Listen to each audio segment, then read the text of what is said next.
seafaring adventure and high drama unfolds as 4 Dazcats armed with cameras set off on the 2,000-mile two-handed Round Britain and Ireland race. The Royal Western Yacht Club's Round Britain and Ireland is a classic of short-handed ocean sailing that tests seamanship, endurance, wit and patience, as well as a certain amount of random luck. Our Dazcats give you an up-close and honest look at life on board these amazing boats as they deal with extremes of weather and unpredictable events on this incredible race. The task is to sail clockwise around Britain and Ireland, passing outside of every outlying island and rock. There are 4 compulsory 48-hour stopovers, and the boats restart each leg 48 hours after their individual arrival times. Beyond that, they can stay at any port for as long as they like and make any necessary additional stopovers for repairs or respite, so long as they restart from where they left the course. This adventure gives us a glimpse of how this race has gained its reputation as one of the last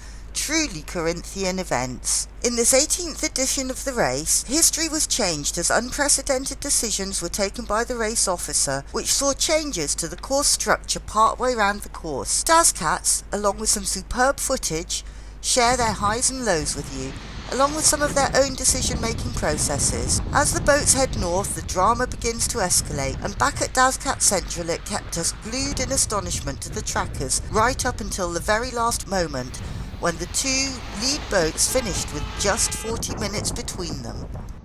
Let's do it.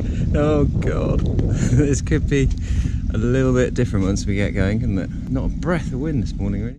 Bare necessities leaving the mooring at Saltash. As you can see, we've been for a bit of a scrub. See Simon parked on the Saltash pontoon. Bruce on his way down to the Sound. He's got his wetsuit up there. He's obviously been for a swim this afternoon. Cooled himself down maybe. That's it. Breakfast done. So we're all set, ready to go. Wind's picking up 14 knots. It's more than we thought there was going to be.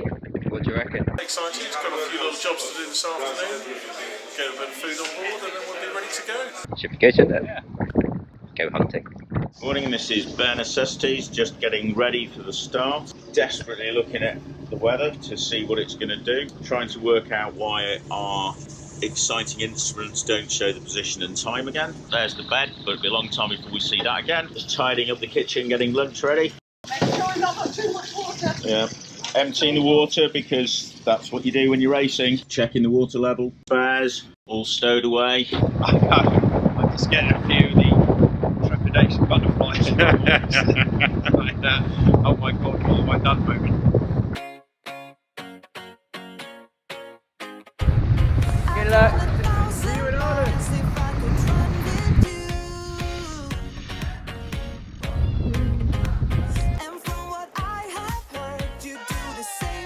Time to go to another race. It's going to be good.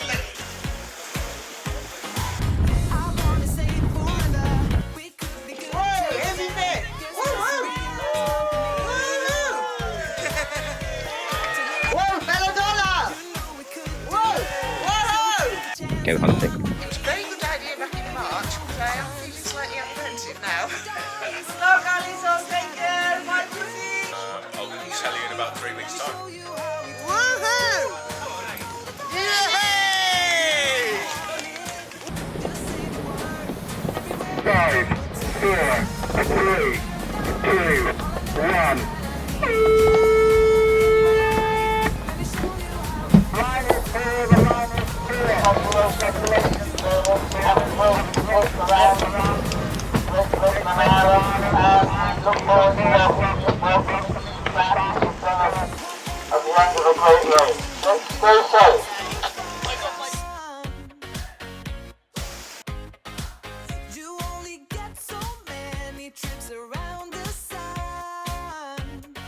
There's Sueños, got a little bit of a wriggle on. He's got that beautiful big zero. He's diving down. He's diving now, Matt. He's got his speed. He's going to try and shoot through us.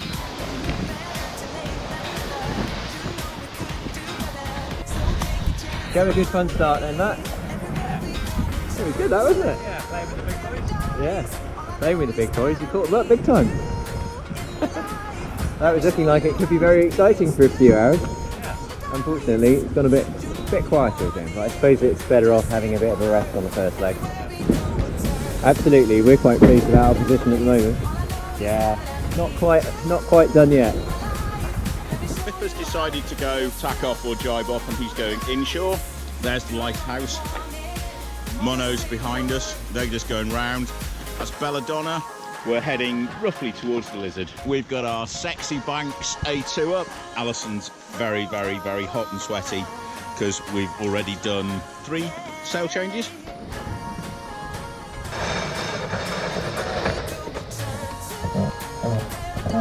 Jibe the Lizard. Just heard the Bare Necessities. He's off the AIS and seems to be heading north, so I'm not quite sure what's happened there.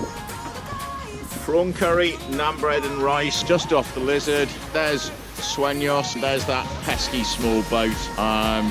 Hopefully a bit of wind from the curry will put them to bed. A2 from north, filling beautifully. 180 square metres. Happy Matt. Always got a smile on his face. No, I'm sure that was almost a growl, not a smile. He's baring his teeth like young Bramble the puppy does. Somewhere over there is Hissy. There in the distance there's a little dock. That is Bare Necessities.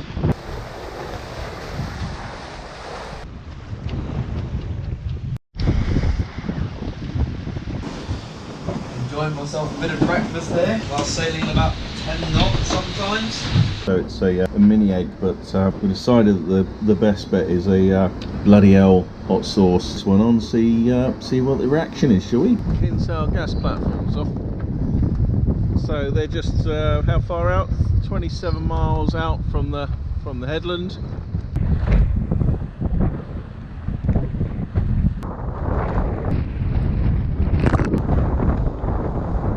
Here we are, beautiful, sailing close reaching 10 to 11 knots. 11.67 knots. Nearly 5 miles behind us, Bare Necessities, and 7.5 miles behind us, Belladonna. At last! That boat's now been renamed by us, that pesky little boat. It's still Monday. I think it's my job to come and do a bit of tidying up. Matt's just catching up on the Yachting World's finest articles. We've got the old head of Kinsale just behind the spinnaker there, and I think probably sort of in here somewhere is our destination to Kinsale. Now It's a great big gas thing which you can't go between 2 of them, which we didn't know about, and I don't think Rupert did either. It was more of a detour for him than us, I think. The security man had to speak to both of us, and as you can see the wind's all gone. Once we get past here, to point up a bit because tide will be taking me out west. here we are approaching Kinsale, very light winds. 9 miles to go. We've been almost completely becalmed. Just hope this breeze lasts to get to the finish line. And we're still fiddling around getting into this wretched place. The sun's going down. The place is somewhere underneath the sun. Sueños and Rupert have just battled their way over the finishing line. So Rupert's finished and Hissy's in the marina and Chris is in the marina up there. Probably all drinking beer, which makes it even more irritating because we're not drinking beer. Rupert and Elliot on Sueños are next to Belladonna. So here we are, very calm again. Kinsale, the edge is off for he's off over the start line in 45 minutes.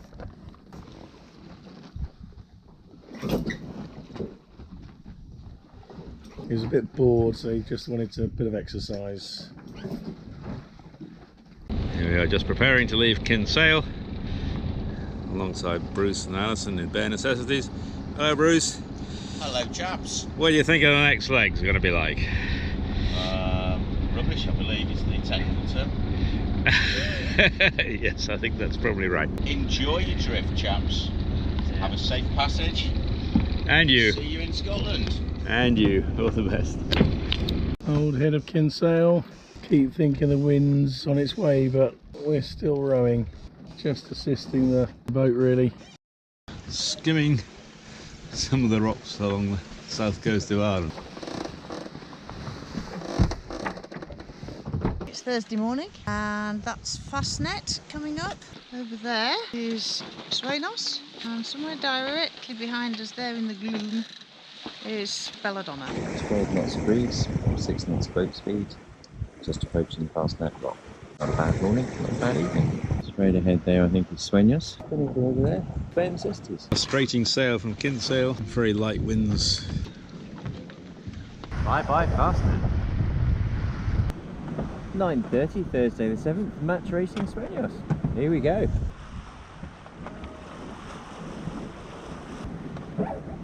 (10:15) Thursday, approaching Great Skellig. Dolphins have come. And on we go. It's at 2:30, somewhere off the west coast of Ireland.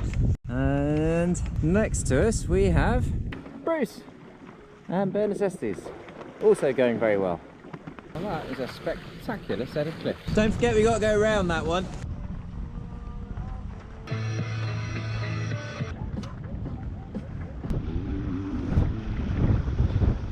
Wow.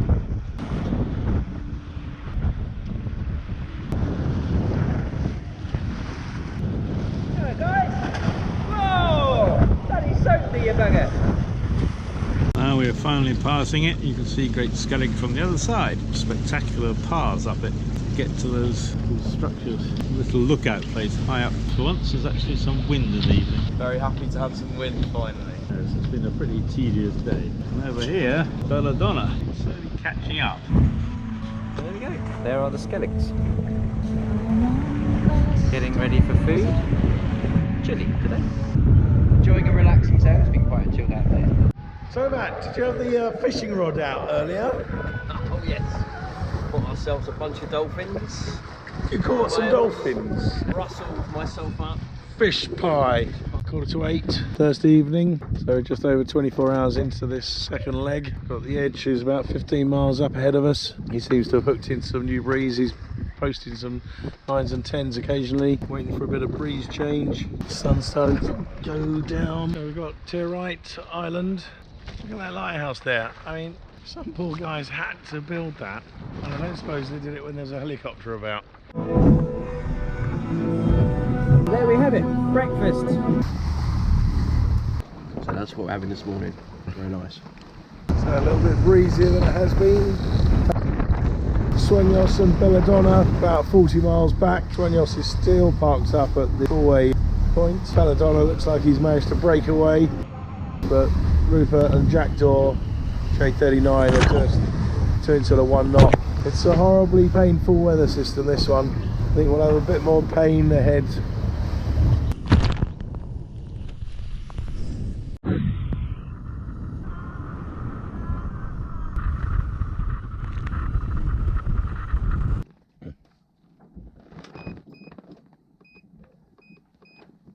About 4 o'clock.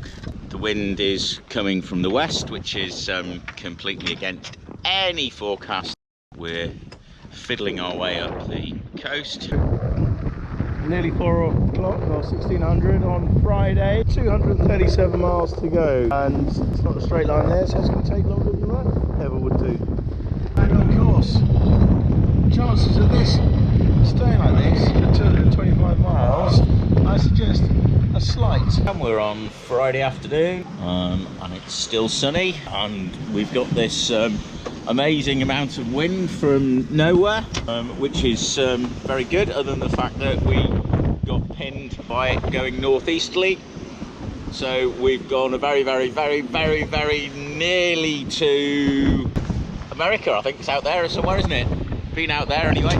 So what's on the pan, chef? A bit of chilli. Nothing too adventurous. Not making a chocolate soil to go with it or anything like that. Chocolate soil? We have got some chocolate. Lobster foam. Let's have some chili con carne for supper, courtesy of Matt's. Cheers. 200 miles to go, so who knows what they'll bring. Looks like there might be a bit more breeze, just got lifted a bit.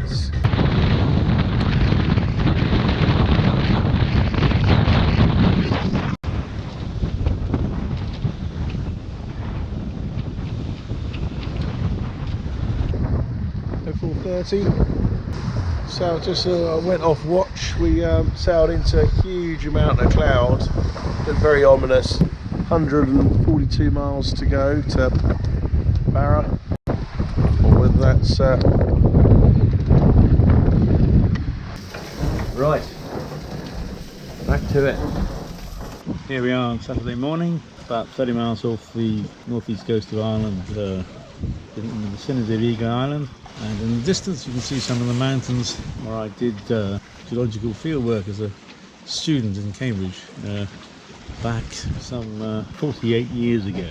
We've got apparently 18 hours to go, 147 miles, currently sogging 7.6, course of 030.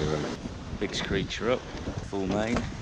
Fun last night with some cloud action where we went underneath a big black sucky cloud which looked something like the one that's over there actually. Evening. Saturday night, I believe. It's Saturday night and we're out here not joining in the party. I think we're looking at ETA or 1 o'clock, something like that, 1 in the morning. But we might have a little friend to have a drink with. The edge. A little bit of chicken on the bone. I think the edge is about 12 miles away. And the twinkly lights of Barra straight up there. I reckon that's the remembrance of the last party that'll probably be shut down by the time we get there. There it is. Oh, There she oh, goes. she's a whopper. So we got No type of media. No type of media. Get rowing. we got Matt and his matey Sammy the Seal in the background Not there. feathering. Get on with it. Keep smiling, sunshine. We're off to the Castle Bay Hotel to go and get some breakfast. Breakfast. What a lovely idea. He knows how to pour it as well. Cheers. Cheers. Boat speed, aren't we lucky? Ghosting along, trying to get to the finish in Barra. Again. Again, another time ghosting. Oh, we got 3 knots of boat speed, aren't we lucky? The Round Britain drift. Ducks are definitely swimming faster than us. 2 knots. 2 knots, oh, gosh, eh? We are now approaching the finish line in Barra. Finally got a bit of breeze bringing us up the coast. You see the whale? Elliot steering, and there's a whale that's been sort of chasing us. A little one. Cheers. Hey. Anyway, you all got into Castle Bay safely, and then very shortly after that time, of course, the whole of that area of the Hebrides was overtaken by this massive storm. But not before maybe 3 boats, the quicker boats, had left after their 48 hours to go on the next leg. So here we go, leaving Barra. The edge set off 3 hours ago. So this is a challenging leg, this one, isn't it? Yeah, just trying to get in somewhere before the wind really kicks in. Yeah. A couple of bailouts, so should be okay. Know how we're doing halfway along the track. We've got a cut of losses and go storm away or carry on to Albany. We've got some plans anyway, haven't we? But within a very short period, of course, of them restarting that leg, the storm really motored up and we were getting winds in excess of 50 knots, big seas building. And most of those boats that had restarted then sought shelter up in Lewis or wherever they could find it. Where are we going? Okay, hello.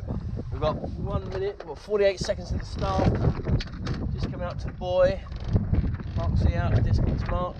We'll just jibe off, hoist the kite and hopefully straight off. Morning of the start of the third leg, whatever it is. Yeah, we're in Castle Bay, looking at some fairly rough weather coming up, but we've looked at the options. We reckon we can make at least St Kilda, probably the Flannans, and then we'll make a call. At the moment it looks like we're going to bail for the Isle of Lewis. Yeah, should be a nice gathering there for all the boats to wait for the breeze to go through. Absolutely. Boat sorted, we're sorted, food sorted. What more can you do? So the plan comes together now, eh? Yeah. Yeah, let's go for it. Here we go. Let's do it. Okay, bye bye Barra.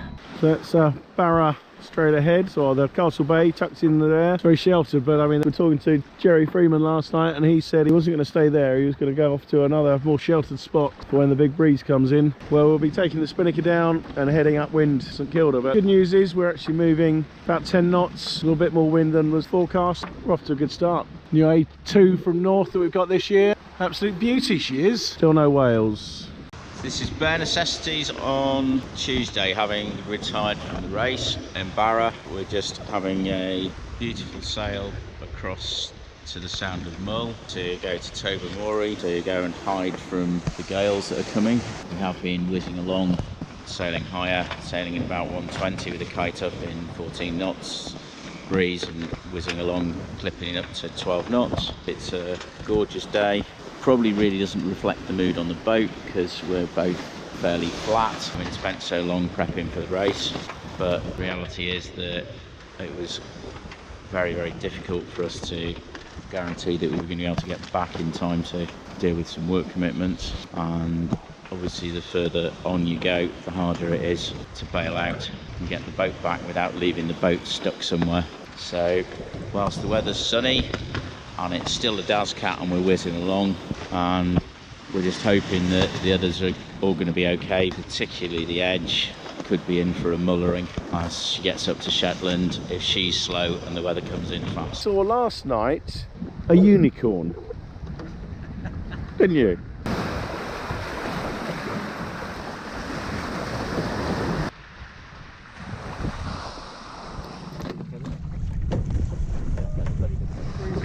Up, I think about 15 knots, chugging along at 9 knots out towards St Kilda. There's been lots of warnings. The Navy seems to be trying to scuttle out all the boats out of the firing range at the moment.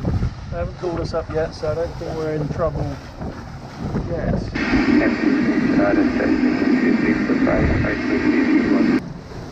All activity on the radio. I was talking about the range and the firing. Chris and Andy on the edge of how in communications at the moment with a range officer. They're telling him to sail very much away from where he wants to go. 50-mile radius. The Edge Delta on 1 from the range control. If you track 290 for 35 nautical miles, 290 for 35 nautical miles, is that a better option? Pretty much where we're heading. 35 miles. We're way past St Kilda, don't they? Before he turns.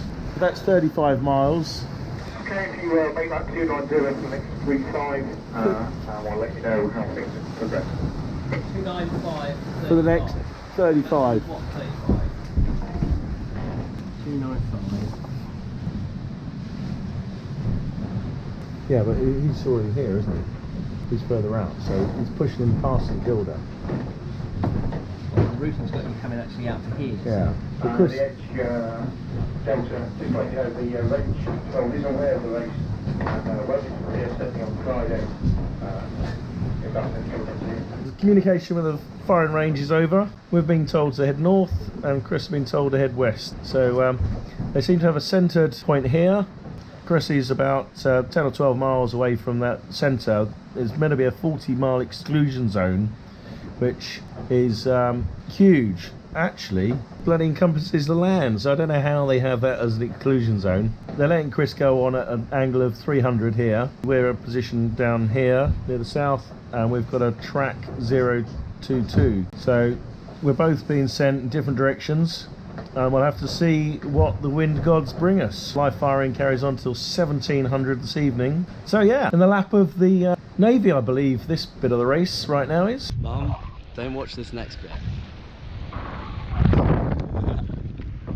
Just on our way out of Barra. I think it's about 2 hours to get south of the head. Straight out into Hull at a tide and not much wind. See, Belladonna, she left 3 hours before us. Thereabouts is only about 2.5 miles away. I think we'll be looking at this cliff for quite a long time. Well, it's been about 2 or 3 hours and we can still see the old man of Barra. We've drifted about 5 miles south of it, just waiting in anticipation for a force 8 storm, but not to worry, we've got our ABBA, we're sorted. ABBA in yesterday's newspaper. Doesn't get much better than that, does it?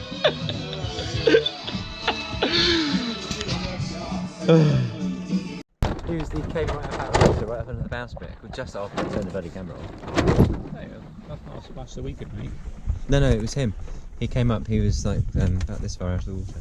Show off soon. 7:15. St Kilda ahead. Screecher up. We've got the big lift. We look at the track that we've followed today. See that big sweeping bend. So it's 11:15. We've got St Kilda up there on the nose. Hello Hebrides back here. Morning there, Matt. Good morning. Where are we headed? We're heading to the Flannan Islands. Flannan Islands. And we're going to make a 40-degree turn towards Lewis, where we're going to find a little bolt hole. Anchored up for about 30 hours or something like that, I think. Out the way of the big nasty one that's coming through. This is Tobermory. Never been here before. Absolutely stunning in the sun. How we think when the wind comes through is going to be another different matter, I guess. We've picked a buoy up, which is unusual for us, but as it's meant to blow 60 knots and we don't know what the holding is, then we decided that maybe we should go on a buoy. In up to about 18 knots of breeze, as opposed to those still doing the race who are doing 1 or 2 knots in 1 or 2 knots of breeze and may not get to their point even where the next safe anchorage is. So we've been looking at them on the tracker and getting slightly concerned because the anchorage that we were all planning, which was on Lewis, was about 140 miles. We can see that the wind's coming through slightly later and then it's going to go southerly, so there is a chance that Hissy will get there. The Edge can possibly get there. It looks very, very, very unlikely that Sueños and Belladonna would be able to get there, so we're not quite sure what they're doing. Anyway, ashore at Tobermory, I understand there's a distillery, so that's where we're going this evening. Back in Castle Bay. We tried to leave yesterday. We got down as far as Barra and no wind, lots of tide, so we stayed there for 12 hours, going round and round in circles. Still no wind. Decided the only thing to do really was to come back, get some sleep, see what would happen.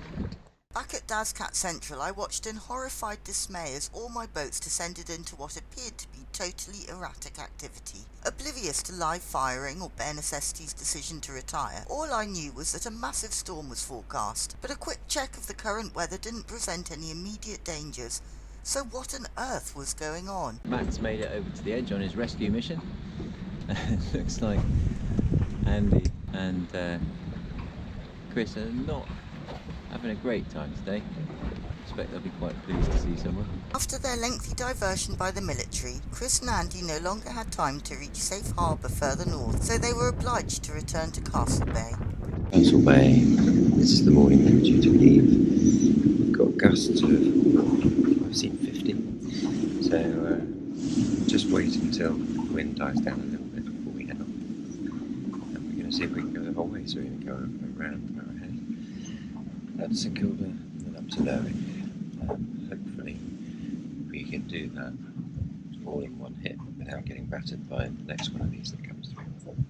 Hi, morning Sea Trek. Great for you to help us out today before the big storm. And Dazcat, says thank you very much. Very welcome. Can we just find out what Sea Trek actually do? Maybe people would like to come up here and meet Sea Trek on this beautiful island.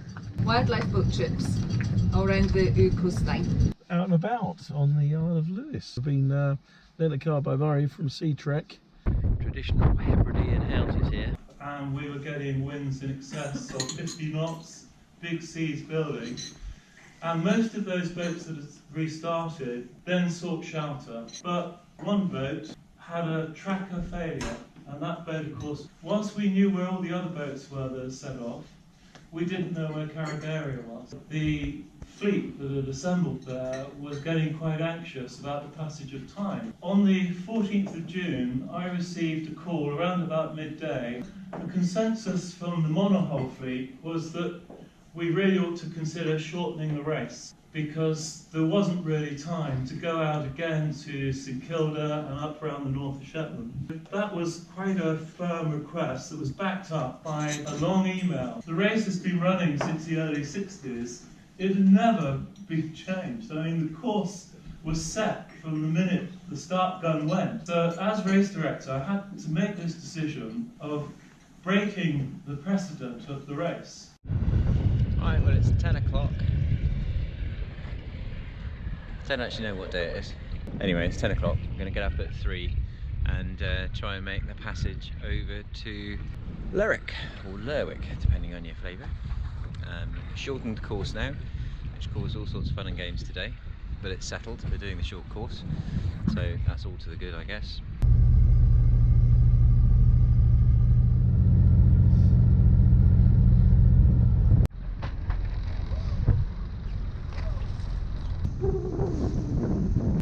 June, 3 AM, house on the edge, heading for Lerwick, or Lerwick, whichever you like.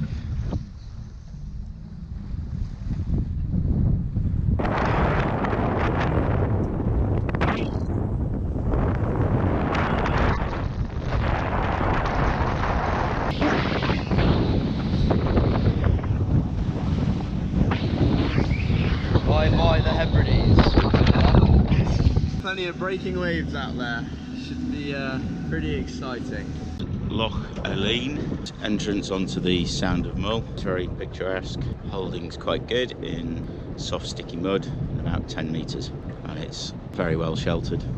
Relatively narrow entrance, but well marked.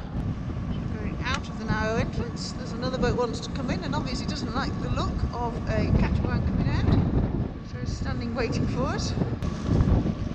Throughout the afternoon and early evening, 14th of June, the storm was raging and I was getting more and more concerned about Catamarans. We didn't know where it was, the tracker wasn't working, but what I did know was that that storm was getting worse and worse. Wind was howling, thinking what those guys in Catamarans, who I assumed were racing because they hadn't called in to say that they were holed up somewhere, what they might be going through. So I made contact with the Coast Guard. There's no EPIRB's gone off, but we're anxious about that yacht. Then later that evening, I saw I got a text message from Catamarans saying, we've got round Muckle Flugger, had attempted to get into Balta Sound, but had failed to get in because they couldn't make any passage at all to windward.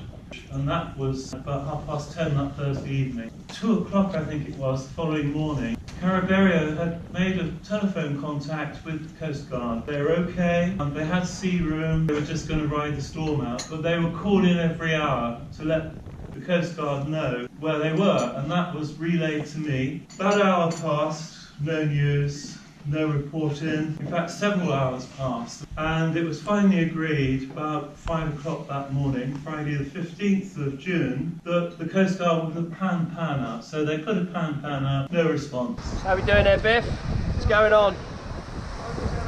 15 knots, So we've just gone from sort of 20 odd knots up to 32, say? 33. Front. Starting to clear out the back of the school. The hours passed, about 9 o'clock, and it was agreed that we would put the lifeboat out from Shetland. Something like that.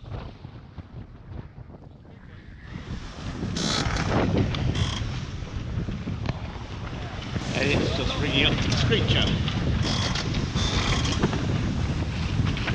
Dropping. Mildly moist up there. Good thing you get your dry suit on, isn't it? Oh yeah. Valuable piece of kit. Right, we want to hoist them, put the headed on and put it up. Yeah. Use that a bit. So we're in a big squall.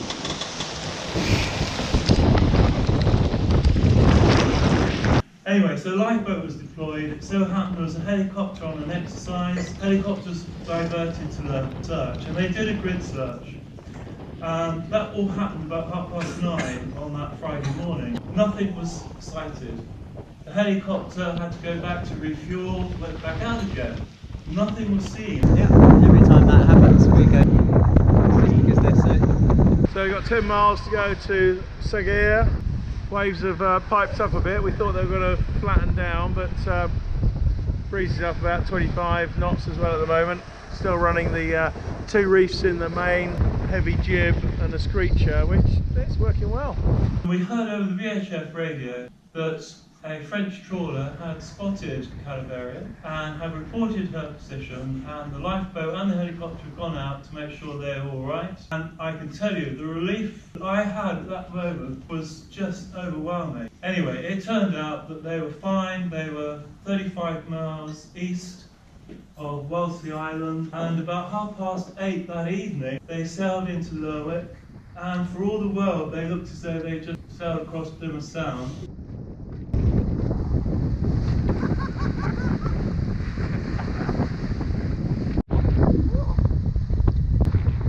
You gonna stay there? How long do I have to sit here? There's only 400 miles to go. It is training.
Here's Elliot working hard as usual. It's been a long day.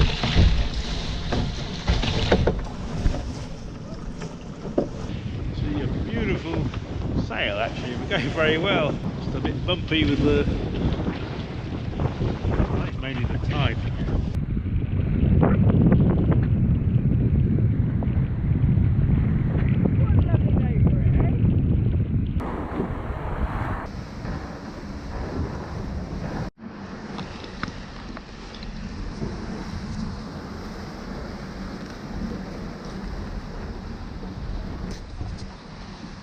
Just put the spinnaker up, it's all going a bit light, boat's certainly feeling a bit better for it. So we're due east there of Shetland. And wildlife, lots of wildlife out here now, chasing us around. And that's decided we need to go 18 knots evidently. How are we enjoying the spinnaker up then? Ah, it's put a bit of freshness back, isn't it? It's getting a bit dull. Quite a nice drive now, it's pretty easy. Bare Necessities is now in Loch Svelv, which is a mussel farm on the south side of Mull. So we're now in for drinks and nibbles Scottish style with coats. 1:45 in the morning, sun's on its way up, Sunborough Head, got 25 miles to go to there, and then we're going to turn north up towards Lerwick. Matt said it didn't really get dark, I've just gone back up and watched. Sunborough Head, 03:39, sun's starting to think about coming up. 9 miles to go to get past the headland here, doesn't look attached but I think it is, and then spinnaker up. Here we are, we're still off the bottom of Shetland at, I don't want to know about what the name of the bloody place is. There's our little track, we're trying to write our name going backwards, sideways and every other bloody direction. So here we have it, Sunborough Head. I think it was 5 hours ago that we thought we were going to be around it in a moment. Hopefully the tide's finally gone in our favour and managed to spit us past. Sunborough Head, that'll be awesome. A beautiful day.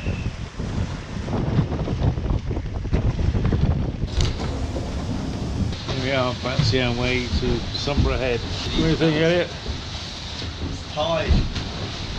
Yeah, it's a choppy sea of all the various strong tides are getting around here. They're kind of slowing us down. We've got about 7 to 8 knots of boat speed, but 2 knots of tide against us. Channel between Jura and Isla. On the left are the two very distinctive paps of Jura, which are part of the famous Scottish Islands Peaks race. You access them by landing on the far side of Jura, and then your intrepid runners run up and down back to the boat.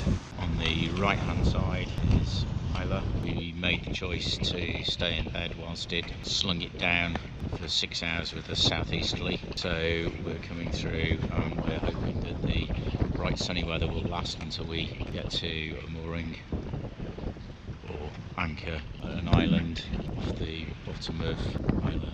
So going down through the channel, and we've got the Carbon Distillery on the right hand side. At the moment we're sogging 11 knots, zipping along quite nicely. See much up activity, but I guess we're heading into quite a busy spot really. Who knows where everybody else is. Starting to look quite pretty with the green rolling hills. Strange old day. Somewhere back there is the edge. We're only about 4 hours away. He's probably done us for quite a bit on this thing, I think. Wind, wind, wind. 13 knots. Down to the line. Pretty deep though.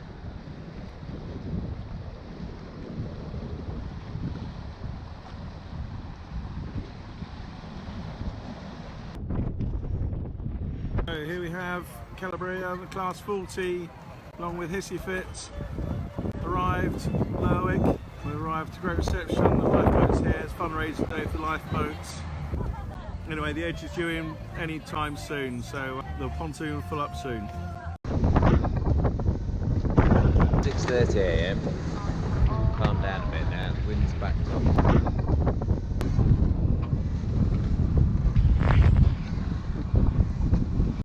Drifting along quite nicely. 10 knots, 13 sometimes, 15 sometimes. Going quite well. In this part of the world it's also freezing cold. Bruce has got woolly hat on, oily hood up and his ski gloves on. It's still pretty good. Got up to 14, 15 there, coming round Sula. This one here is Rona.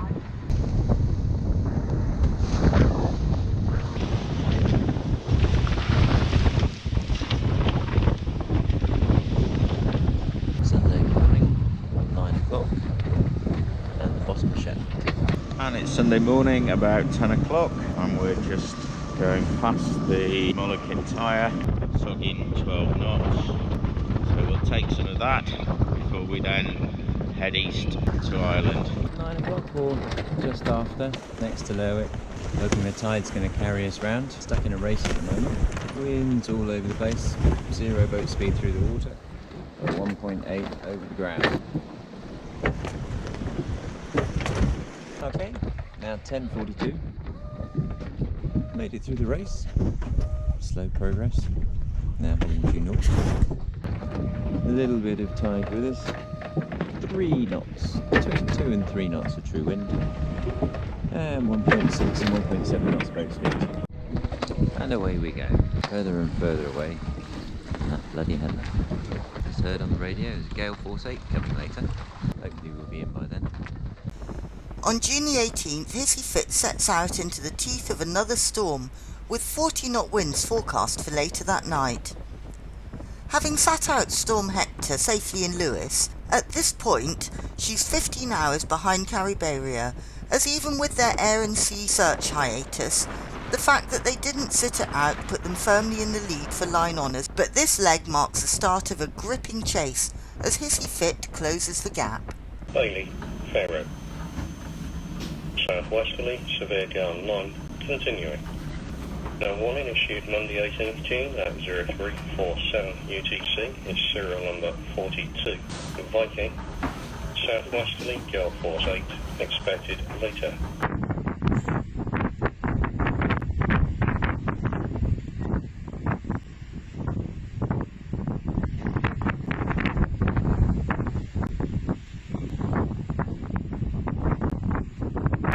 So Monday morning, and we have a tidy boat in Dunleary Marina. We came to Dunleary Marina with the Round Island 2 years ago. In front of us is Trilogic, Hugo's boat, and I think he's doing Round Island this year, which starts this weekend from memory. Okay, we're leaving Lerwick. That looks windy. Probably doesn't look it on film. Wind her up a bit. Wind her up a bit. So here we go, leaving Lerwick, and brisk, but flat at the moment. Right behind Svenjos. There's Pat sorting out the reef lines. Svenjos.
now firmly split, and back at Dazcat Central we can hardly bear to look away as Hissy Fit steadily catches up with Catamarans. She's consistently managing higher speeds even into the wind. So here we are, we've got 13 miles to go. We're just off of Lower Stock, their wind farm there.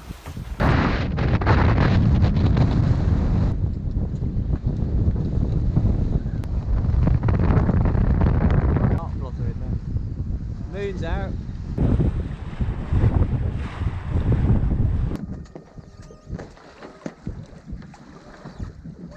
.3:50 AM and here comes the sun. It's a rowing, boy. Looking forward to get the oars out again? Oh, let's hope not. How's your beanbag? I cannot sing the praises of the beanbag highly enough. But all the boats are starting to head into light winds.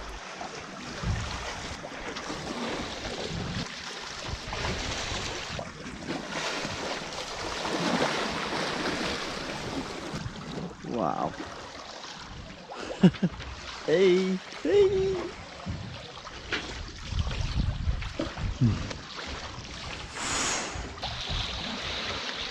Here we are on our way down the North Sea. Paper Bravo platform, the Saltar platform in the distance, and Claymore Field. Paper Alpha, the original platform, was the scene of the UK's biggest disaster in the oil field, the North Sea. Very sadly enough, some of the men lost their lives when the platform basically blew up. There's a ship in between two of them over there with a bridge over the top of it. So it looks like the ship doing some delivery is tied to the rig and is motoring away to hold itself in place. Running downwind, getting a bit windy, so we've got the screech up.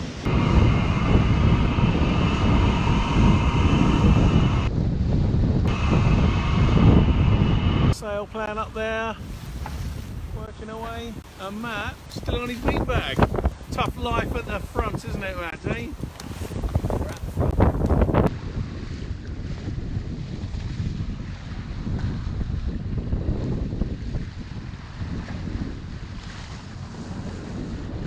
We're right scraping along the shore now. Got a big blasting gust, ended up jiving us. So we came closer to the shore. You can see the muddy water. This is where it all started for me. Boat building college at Lowestoft back in probably 1985. That sort of time. Mum and Dad are due to be there to welcome Matt and I. Hissy Fit rose beautifully to the challenge of a chase, and by the time they reached Lowestoft, she'd reduced Catamarans' 15-hour lead to just 4. Past 9 on the 20th of June. 4 AM on the 21st, still in the North Sea, heading south.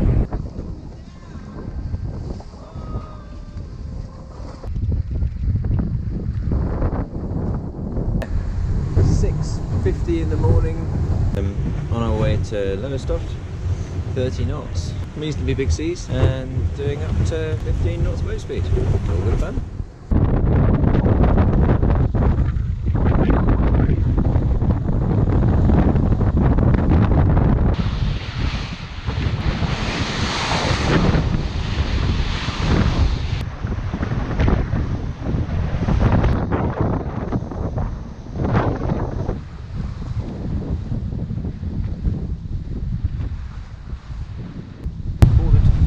In the North Sea, half an hour playing with dolphins. Here we are in about 30 knots of wind, running downwind. These are my favourites. Sail pattern, jib, no main at all. We're still doing frequently.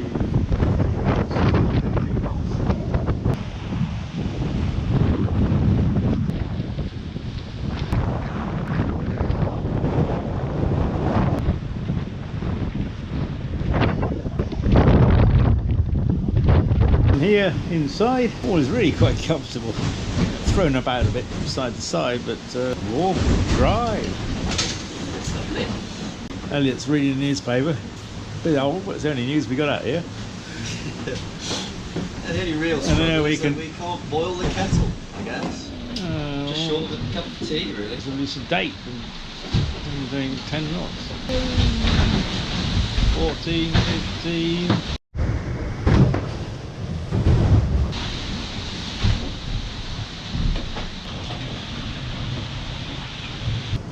using the jib and having the main down is working brilliantly. Sit down below, it's nice and warm.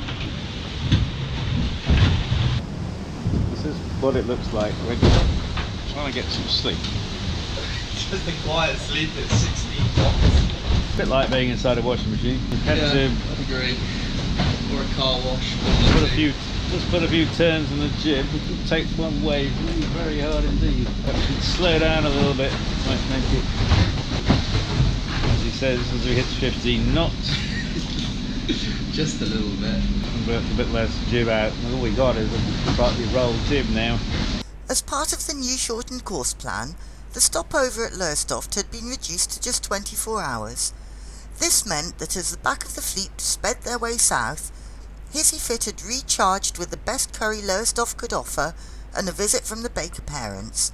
She was ready to pick up her chase with Carrie Beira, and with just 342 miles to go on this final leg home, the tension was mounting. Yep. What's your destination, over? Good, and what's your vessel? No. There is the start line, just crossing now. Lost quite a lot of pace at that point. Can I give it a little bit of an ease? So we just had a look at the tides, quite fearsome. The boat was doing 10 knots and we're still only doing 7 knots through the water. The tide's against us till about 1 o'clock in the morning. Longest day of the year. Doesn't feel like it's going to stay light for very long though. There's some big ominous cloudage back there over Yarmouth again.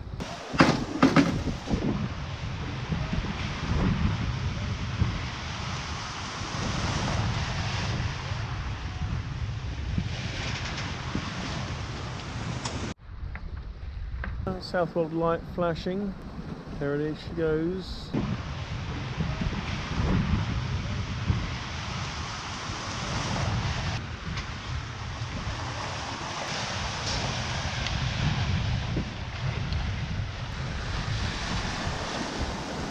It's about 4 o'clock in the morning. We're just coming up to one of the wind farms, the Thanet wind farm in the Thames estuary.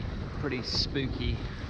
The lights blinking, and now we can just start to see the different individual turbines all kind of lining up. We've got a lane that we're going to be able to just scoot straight through, hopefully. A new interesting experience for me. I've never been through one of these things before, so hope it all goes all right.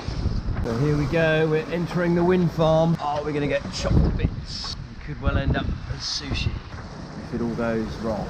That's our lane straight through the middle there. Never even seen a wind farm, let alone been through one.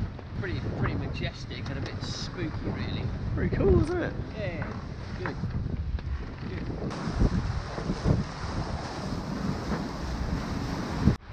Goodwin North. Go slide through the Goodwin Banks. Ramsgate. Genuine White Cliffs of Dover. So I wonder how many, for just having the conversation, how many ferries per hour come in and out of Dover. Might find out in a moment. Just got to decide how close to clip the land here. Is the breeze going to carry on just at this angle? Matt's just cooked us up a little sausage sandwich, which is all very tasty. Dover Castle up there on the hilltop, where Matt spent a few years at school. Dover. Let's sail in the harbour there. Must have been fun dodging the ferries. We weren't allowed anywhere near the ferries. Oh, right.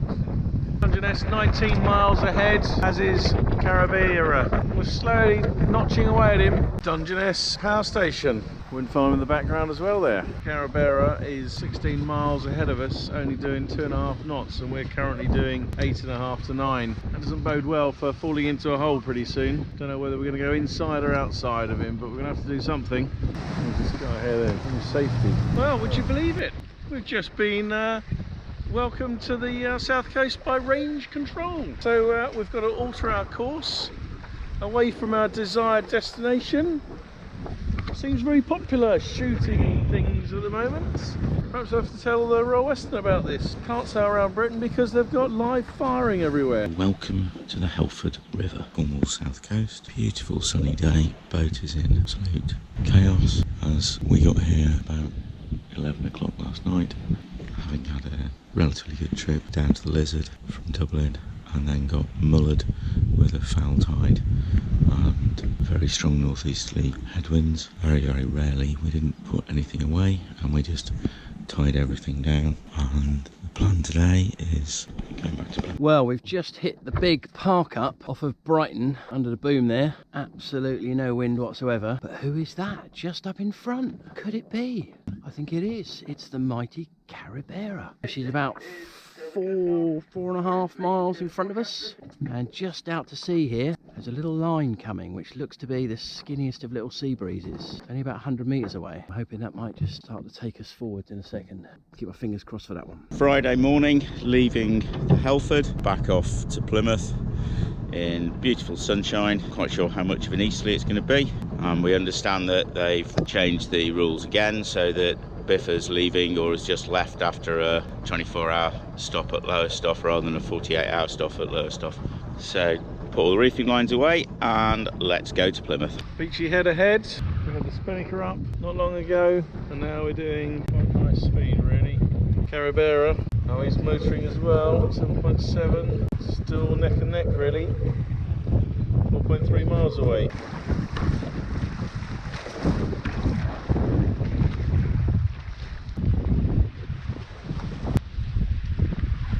So we've had sausage sandwich for breakfast. What have we got now, Matt? Whatever's in the fridge, I guess. Yes. And what have we got? Steak tonight? Is it Friday night or Saturday night steak night? Friday night steak night. Friday night steak night on board, evidently. Saturday night curry night. Beachy head. So make a little bit of a tack there. We're just getting a little bit too close, and actually the wind was getting sucked, losing the wind underneath the cliffs there. Anyway, thankfully Catamarans tacked to follow suit, so we're happy just to flick out here for a mile or so, and then we'll flip one back in. We've got the tide still with us for another hour and a half here, which is all good news. Next sort of point on the map is Selsyville, or if we're really lucky, Start Point. Bit of a mess, but we have got Thai rare beef curry. Thai green rare beef curry. Bare necessities comes back to Plymouth. We do live in a nice part of the world. Makes you wonder why we have to bother going so far to try and find somewhere else to sail, really. I'm looking into the entrance to Millbrook Creek, home of Dazcat Central. Just dropped Al off at Mountbatten to collect the car. Just had supper, 28-day cured steak with Thai green curry. Quite awesome, really. So Biff, how is this round Britain compared to, well, you've done two before, haven't you? You've done a fully crewed and two. The fully crewed was the first one I did, the non-stop one. That was great actually, because we had 9 of us on board, I think. Quite full up. Pretty extravagant. And we ate like kings. 4 and 6 watch system, which meant you got masses of sleep. Yeah, we managed to get across the line first on that one. Just beat Alex Thompson, who was sailing in 50 foot open 50 at the time. Next up was 2010 when I did it with Dan Fellows on Drama Queen. And this is pretty similar, really. How much better am I than Dan, though? Can you tell the punters that? I'll let you and Dan have that little conversation together. I have to say, when we sailed with Dan on the fast bit, he was an absolute trooper, wasn't he? He is a good lad. He's a good lad, and he likes it. He likes to heat it up on the wheel. Well, I reckon we're running out of sunsets in this race. Can't be many more, can there? The last the sun goes down, Jerry just tacked away. We were just coming up on him, about to overtake him. He's decided that go the other way. Not sure about the green light on the stern. I mean, they have lights set up. Over the Isle of Wight. Sliding through the water. Morning there, Matt. Time for some moves, isn't it? It's only 5:15. The club's starting to wind down. Time to throw a few shapes, I think. But before long, the tide and light winds are causing havoc again. Here's our kedging gear. We've got the anchor of a wombat. Oh, look at this, it's got more stones jammed in there. Flutes. Get that parasitic weight off the boat. We've got a big fortress of the normal one for Hissy fit, but we thought we'd have a lighter weight one for easier hauling up. For a moment, we're on our way again. Managed to finally get going. 4 knots of wind. Catamarans nearly down at St Cat's, about 6.5 miles back. Saturday 9:15 in the morning. Still stop go. That managed to get the boat moving. And crapped forwards a few miles. Where's this breeze you speak of? Right here. 4.7, no, that's an improvement. Where have you just been? Me? I've just been to Tiffany's for some breakfast. While Hissy Fit and Caribera continue their neck-on-neck match race, Belladonna and Sueños are playing the same game further back. 23rd of June, 11:30, down near the TSS scheme high Thames Estuary.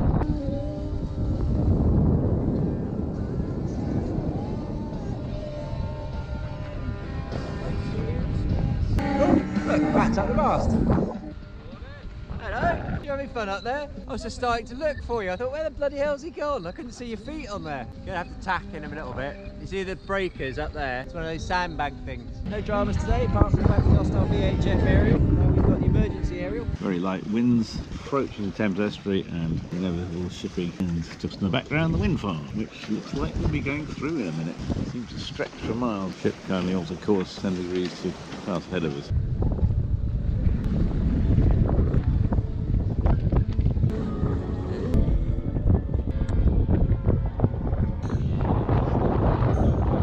So a couple of little chums just arrived. This one's had a drink, the other one's up on the net. The front, well, he keeps walking down the side deck, but he hasn't seen the water yet. This one's definitely glugging away. Let's see if we can give the other one a drink this time. Pooping on the sails, ideal. Video evidence, you think? Probably don't want video evidence to be on this side of it.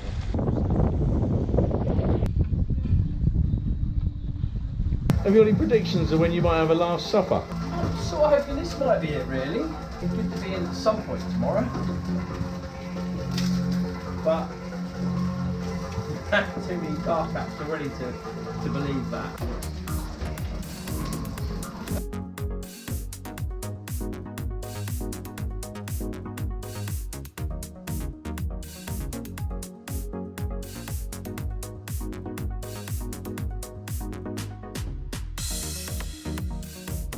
Last of the sun going down over Exmouth, we reckon.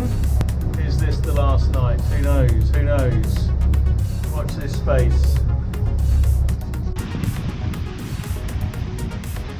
We're just down round the outside of the Goodwin Sand. First time we've had breeze with that low stuff. Finally, wind after a whole day of waiting for it. It's amazing. It's amazing, there is wind.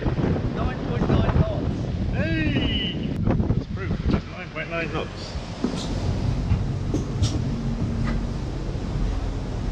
3:40 AM on the 24th. 4:15 AM, just off Canberra Sands, 1,848 miles down, and it's us, Sueños. We're going to pass within 30 metres.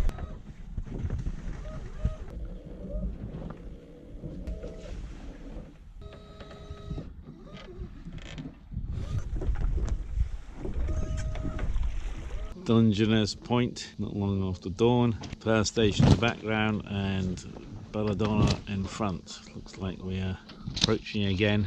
This time I think they might just cross in front of us. We crept ahead of them, both drifting around. The tide is going to turn, so I think progress will be very slow. Sunday? Just another Sunday? Just another Sunday. Just another Sunday. It doesn't matter anymore. The lights of Salcombe in there. Came round start point a few hours ago with a promise of 17 to 20 knots at Prawl Point, NCI. Prepared ourselves, even pulled the spinnaker off the net, and then sailed into a big fat hole where we've tried. Dirty old Salcombe hole. We've tried rowing. We're now kedged. At least we're holding station, and the boys on Caribera are looking like they're trying to sail, but I think they were going backwards, but maybe they've got a bit of wind. Well, ladies and gents, we're just off Salcombe. We've sailed the better part of 2,000 miles. We're 15 miles from the finish here. Oh, and who should this be? Oh, it's one of our competitors. Yes, it's the mighty Caribera. Sailed out of their little patch of new breeze that you can actually see just behind them. Thankfully, they've stopped about 30 metres short of us. But, yes, what a mad old world. Go all that way and we're this close. Anyway, we better go back to concentrating. That way you like it, is it? Couldn't be any closer. Back at Dazcat Central, I watch in horrified disbelief as Caribera overtakes Hissy Fit. Question is, still on ahead for more inshore. How many miles to Mewstone, Matt? It is 7 miles. We did a little goose winging thing, which has bought us a little bit of space between us and Carabella. The question is it going to come too far forwards and we've got to drop our spinnaker? We might have shot ourselves in the foot, but it's pretty tight at the moment. We've got a lightweight A2, not as big as the other A2, but in the light stuff it's probably quite good not to have them oversized. Nice day for a sail. I head out with David Searle, the race officer, to greet the boats as they come in. New stones, just managed to scrape around those with the spinnaker up. We are still having to dodge things. Got the divers down here. Calavera is just inside the sound, so it's a couple of miles ahead. I think that's the end of our chances of catching him up now. Yeah. There's the hooters. Well done, you can relax now. It's been epic. Very much highs and lows everywhere we've been. Some of the highs, going around the top of Shetland in a force 10. But that was also some of the lows too. Yep. Getting round the top of Shetland and not being able to get into Lerwick, and having to leave 2 for the night, then having the Coast Guard come and find us in the morning. It was interesting. Lows, really all of the becalmed areas. I'm gutted by Carabera's last minute push to take line honours, but I console myself that as Hissy Fit was the only boat to round St Kilda, she's effectively won line honours for her own race. But more important than that, she stayed safe during the storm and didn't put any lives at risk or under undue stress. Approach to the finish. There's David Searle and Oriel. David Searle's the race director for the Round Britain 2018. And then we've got the Royal Western and the finish line on the nose. Moments to go. The anticipation is building. The excitement of dipping for the line.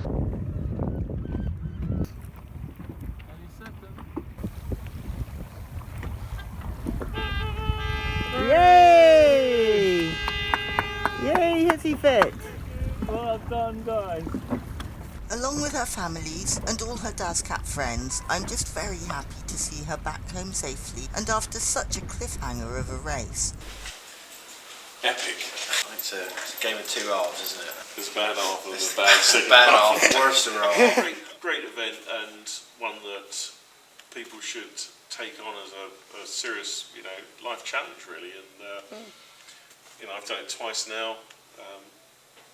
Started it 3 times. Unsuccessfely, once. But it just gets, I think what it teaches you is patience, and certainly as a younger man, I would never have been able to cope with going backwards or stranded for hours and hours on end. But you have to let it wash over you. You just got to say, okay, what can we do to minimise our losses in this situation, and carry on when the breeze changes. Same to Trimarans. Well, having done it in a Trimaran and it being a thoroughly painful experience, and then doing it on a floating palace that is Hissy Fit, 2 very different experiences. I haven't arrived home feeling like I've been battered by Mike Tyson. 9 o'clock on the 24th of June. Been around out here for 3 hours. Tide has turned. In the shipping lanes on our way south to see if there's more wind on the French side. Certainly hasn't been much wind on the English side, so let's hope that this strategy works. Just picking up a little bit more, but we've been crawling along at 2 or 3 knots for ages. Now we're actually just going south, we're not even going towards Plymouth, but hopefully if we get out of the shipping lane we can eventually turn that way with a little bit of breeze. That's the plan. Just at the moment charging batteries. Oh, I haven't been this fast for ages. Good lord. 4 AM, 25th of June, channel-ish, opposite the Isle of Wight. A bit more wind here, 8 knots, 4 knots boat speed. Not exactly dramatic sailing, but again, quite pretty. Almost no wind, just off the coast of France, and the speed over ground of 0.1. The log is reading 3.4, up to 3.3, 3.4. The reason for that being, we will show you in a moment. This is just a tide. We're actually completely stationary. It just shows how strong it is. And at last we're off.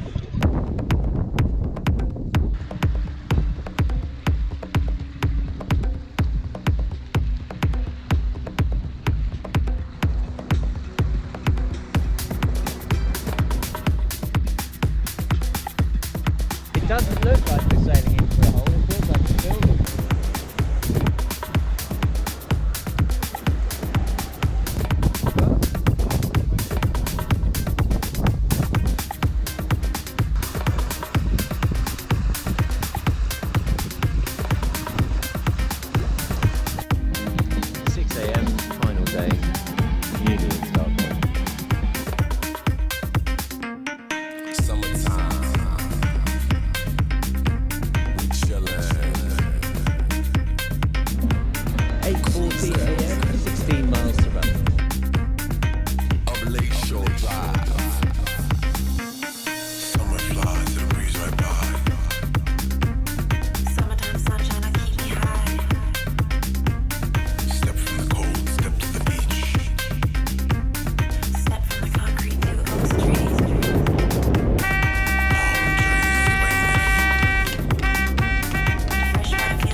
Just to finally be over.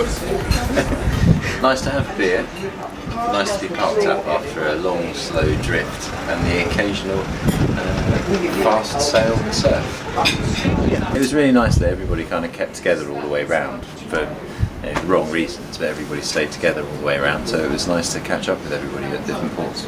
She's great. I mean, I thought she was good before, but now I think she's amazing, really. Little old boat just goes. Yeah. Flat water, it's unstoppable. It's nice to play with the bigger boats. For a 10 metre boat, it's remarkable really what she'll do. You know, and for a 20-year-old boat as well. She is very busy.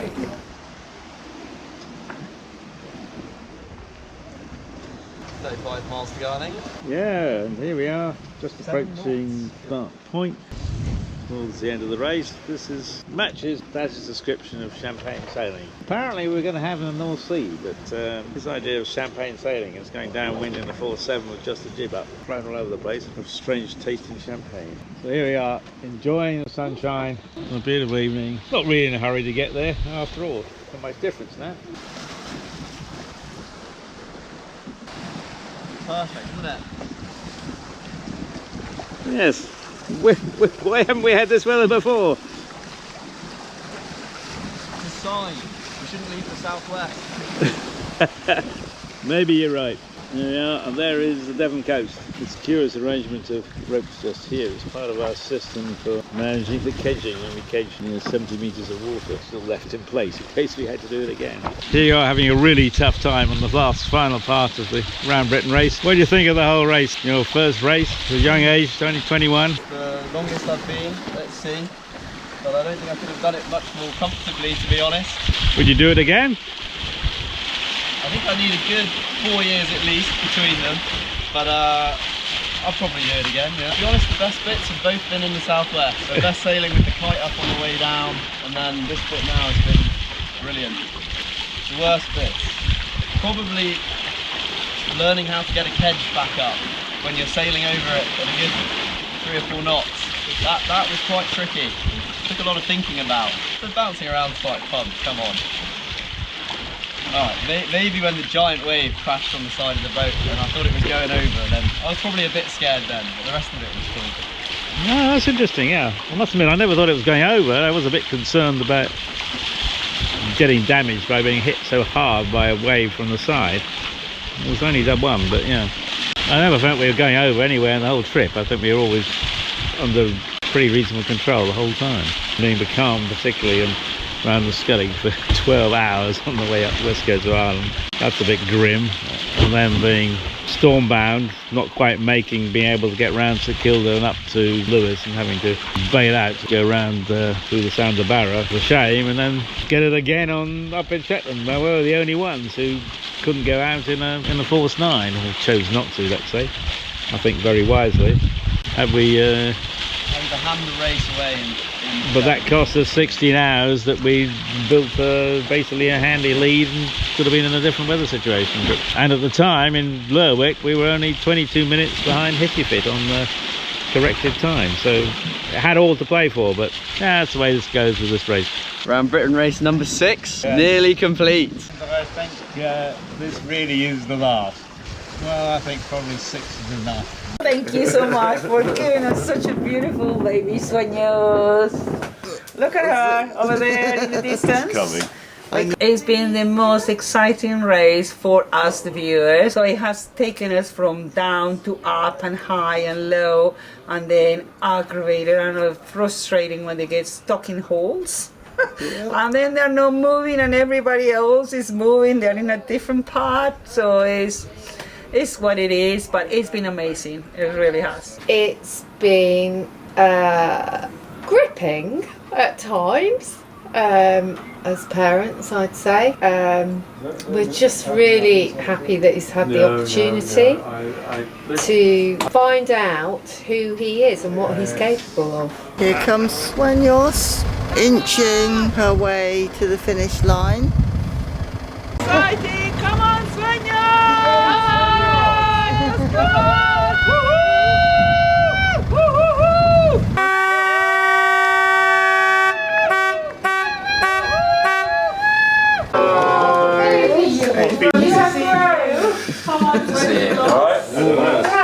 Look at you. Tired? Pleased to be here. Yeah, I think pretty tired, to be honest. It's quite frustrating and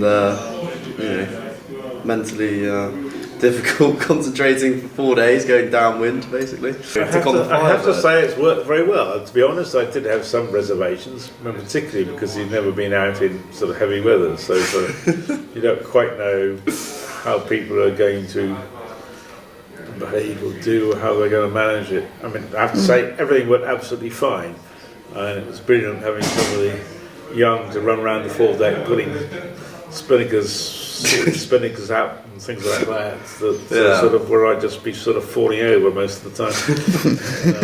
So actually, the combination worked extremely well. So I have to say, I was very pleased with all the things that Elliot did. And he took a full part in sort of decisions. Let's do it. It's warm up. And we actually had to go to France because we thought maybe Belladonna might not.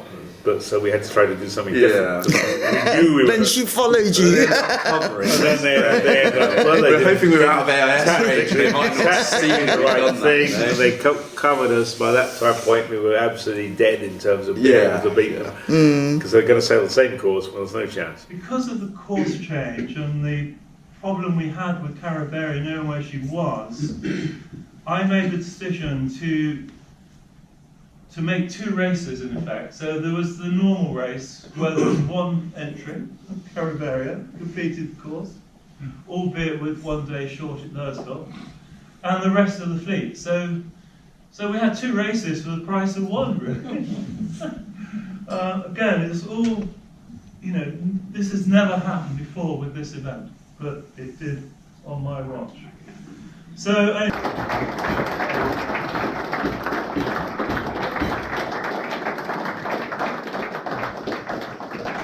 right, race 2 Multihull, second overall and the winner of the Mokra Trophy is Belladonna with Dominic Gooding and Matt Theobald.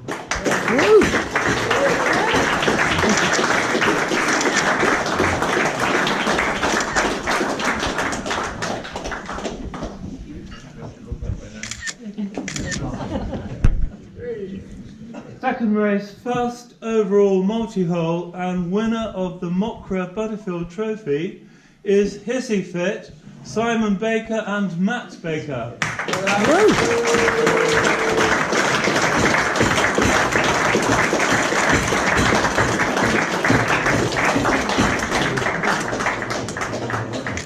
like to say a quick thank you from the race 2 competitors.